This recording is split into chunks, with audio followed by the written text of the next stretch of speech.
الباطل ان الباطل کان زہوقا صدق اللہ العظیم۔ صدر محترم، سامعین کرام، حاضرین مجلس، اس عظیم محفل اور مبارک مجلس میں حق و باطل کی معرکہ آرائی اور نور و ظلمت کے تصادم کے متعلق کچھ عرض کرنے کی جسارت کر رہی ہوں۔ حضرات، ازل سے اب تک یہ دستور چلا آ رہا ہے کہ جب بھی حق کی طاقت سامنے آتی ہے اور حق کی روشنی پورے عالم کو منور کرنے لگتی ہے تو باطل اپنے آلات سے لیس ہو کر میدان میں آ جاتا ہے۔ یا یوں کہہ لیجیے کہ جب بھی ضلالت و گمراہی عام ہونے لگتی ہے، ہر طرف صفا کی عیاری غارت گری پھیل جاتی ہے تو حق کی طاقت ضلالت و گمراہی کا خاتمہ کرنے اور اس ظلم و ستم کو جڑ سے اکھاڑ پھینکنے کے لیے میدان میں آ جاتی ہے۔ پھر حق و باطل کی طاقتوں میں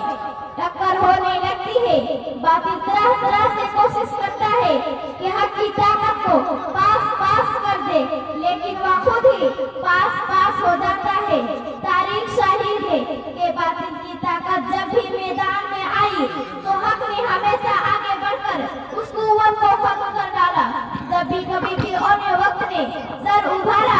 عصا موسیٰ کی ضرب نے اس کے ٹکڑے ٹکڑے کر دیے۔ دنیا میں سینکڑوں نہیں بلکہ ہزاروں فتنوں جنم لیا، لیکن جب بھی کوئی فتنہ ابھرا تب بھی سب میں سے قوت نے اس کا گلا کما کر دیا۔ تاریخ ہمیں بتاتی ہے، واقعات اس بات کی شہادت دیتے ہیں کہ فتنہ اعتدال کو کچلنے کے لیے سیدنا ابو بکر صدیق رضی اللہ تعالیٰ عنہ، خوارج کو ختم کرنے کے لیے حضرت علی رضی اللہ تعالیٰ عنہ، بنی امیہ کے مظالم کو مٹانے کے لیے حضرت عمر بن عبدالعزیز رحمۃ اللہ علیہ، اخلاقی انحطاط کے اصلاح کے لیے حسن بصری رحمۃ اللہ علیہ، فتنہ خلقی قرآن کو فروغ کرنے کے لیے امام احمد بن جنبل رحمۃ اللہ علیہ، فتنہ اعتزال کے لیے ابو الحسن اشعری رحمۃ اللہ علیہ، فلسفہ دیوانات کے الحاد کے لیے امام غزالی رحمۃ اللہ علیہ، مردوں دلوں کے مسیحائی کے لیے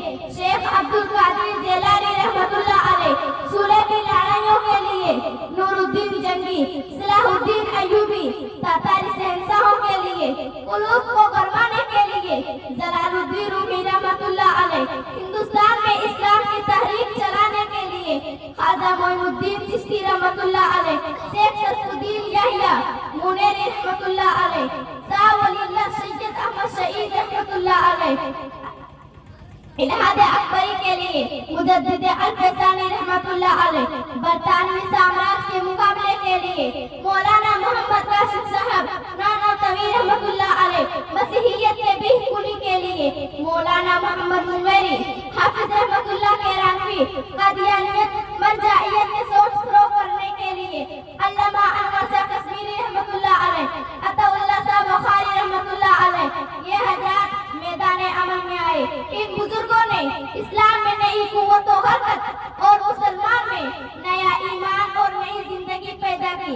یہ افراد ذہنی، علم اخلاقی اور روحانی ہر اعتبار سے اپنے زمانہ کے ممتاز ترین افراد تھے، طاقت اور دلاور شخصیتوں کے مالک تھے۔ جاہلیت و ضلالت کے ہر نئی ظلمت کے لیے ان کے پاس کوئی نہ کوئی ید بیضا ضرور تھا۔ اسلام میں جس نے بھی رکھنا پیدا کیا، اسلام کی تعلیمات کے خلاف جس نے بھی آواز اٹھائی، حق مقابلہ جو بھی نبرد آزما ہوا، آج ان کا حشر دنیا والوں کے نگاہوں سے وہ شیدہ نہیں ہے۔ تاریخ کے اوراق میں ان کا انجام آج بھی دیکھا جا سکتا ہے۔ ان کی آواز اٹھا دی گئی، باطل کو چکنا چور کر دیا گیا، ان کے قلوب کو مسمار کر دیا گیا۔ اس کے بھی مقابل حق اب تک کسی طرح دابا و درخشا ہے، زندہ اور زندگی پکڑ سے۔ آپ پچھلے داستان پڑھ کر دیکھ لیجئے، واقعات کی ترتیب ملاحظہ فرمائیے۔ دیکھیے مسیلمہ کا جاب، ابو طاہر طیبائی، عبید بن میمون، حسن بن صباح، بہاؤالدین ایرانی اور غلام احمد قادیانی کا کیا انجام ہوا۔ اسی طرح اسلام میں جس نے بھی رکھنا پیدا کیا، اسلام کی تعلیمات کے خلاف جس نے بھی آواز اٹھائی، حق کے مقابلہ جو بھی نبرد آزما ہوا، آج ان کا حسد دنیا والوں کے نگاہوں سے وہ شیدہ نہیں ہے۔